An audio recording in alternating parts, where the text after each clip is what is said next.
I think that, however, because I'm old as fuck, Megan, I remember a time when I was a kid, there's a way to say the N-word where you know it's hurtful, and there's a way to say the N-word where you know it's not. Right. When I was watching Richard Pryor or Eddie Murphy or whatever, those were times when they would use the word and it would be funny and everybody would laugh.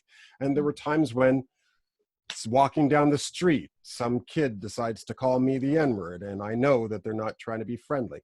And I think that I think that the younger generations, no, I don't mean to be insulting, but they just didn't experience that.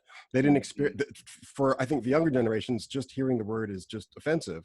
And it's really gotten one professor into trouble, because there's a professor, Greg Patton, at the University of Southern California, who he teaches communications. And he was trying to make a point about pause words or filler words in English and in other languages. So like in English, you know, when we're talking, I'll be talking to you and I might go or or you know, or I might say, you know, or like literally or whatever. In English, that's called a filler word. In Chinese, they also have a filler word. And the filler word translated is that, okay? So if a Chinese person is talking, they'll say, oh, you know, hey, I was going to go to the store and that thing that I wanted to get. That's what people would do in Chinese. However, I'm going to pronounce the Chinese word. So I'm not saying a bad word. I'm pronouncing the Chinese word.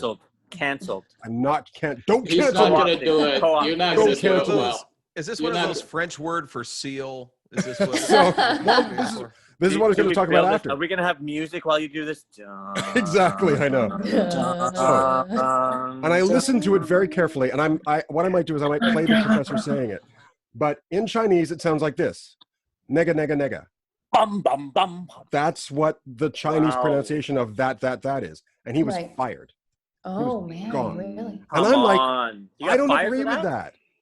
Because, like Todd, if a French teacher in Canada says the French word for seal, that's a bad word in English. But are they going to get fired? Here's what I don't understand. Like, think about how bad it is for Todd. You know, you're a joke teller, and somebody basically doesn't get your joke, even if it's one of 1,000. You have to now apologize and have a conversation with this person. Okay, in academia, I mean, you know, I think most of us, if not all of us, went to university. Like, you know, I went to U of T. Like, there's whole classes.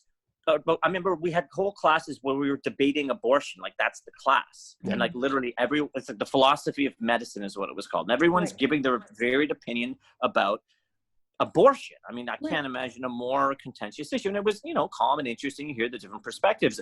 But now it's like, if you have a different point of view, depending on what the subject is, you could be accused of a hate crime.